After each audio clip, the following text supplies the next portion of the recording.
In recent weeks, the Republican Party leadership has explicitly advised elected GOP lawmakers to avoid conducting traditional, in-person town hall meetings with constituents. This guidance comes amid growing tensions and repeated incidents of protests and confrontations at such events, particularly driven by voter frustrations with recent policy changes, budget cuts, and political decisions. House Speaker Mike Johnson and Representative Richard Hudson, the leader of the House Republicans' campaign efforts, have communicated clear instructions urging GOP legislators to utilize alternative methods for engaging with their constituents. Teletown halls, virtual forums, online question-and-answer sessions via platforms like Facebook, and smaller, invite-only meetings have been suggested as preferred alternatives. These formats, party leaders argue, allow for more controlled interactions, reduce the likelihood of heated confrontations, and limit negative media exposure. The motivation behind this shift largely stems from a series of intense public encounters at recent town hall meetings, where constituents have strongly voiced opposition to significant policy shifts.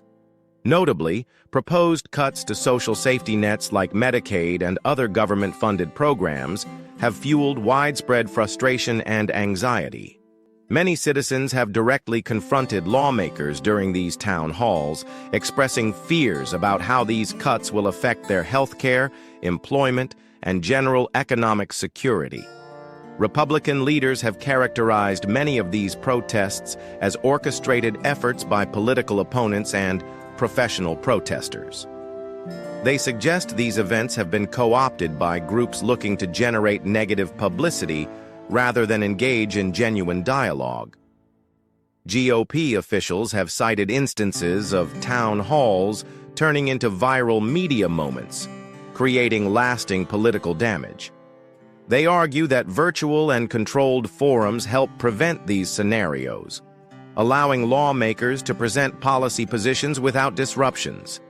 Critics, however, view the Republican leadership's stance as a deliberate avoidance strategy, reflecting growing public discontent with recent GOP-led initiatives. Democrats and political analysts have argued that the protests seen at Republican-held town halls are genuine grassroots reactions, representing legitimate voter anger and fear over potential reductions in vital public services. Democratic leaders maintain that the GOP's decision to avoid live town halls signals an unwillingness to confront the reality of voter dissatisfaction, a viewpoint echoed by some political observers who suggest that avoiding face-to-face interactions could further alienate voters. Historically, town hall meetings have provided politicians with critical opportunities to directly interact with constituents, offering a platform for citizens to voice their concerns openly and engage in democratic discourse. By moving away from traditional public meetings, GOP lawmakers risk losing valuable feedback from the communities they represent, potentially widening the gap between elected officials and voters.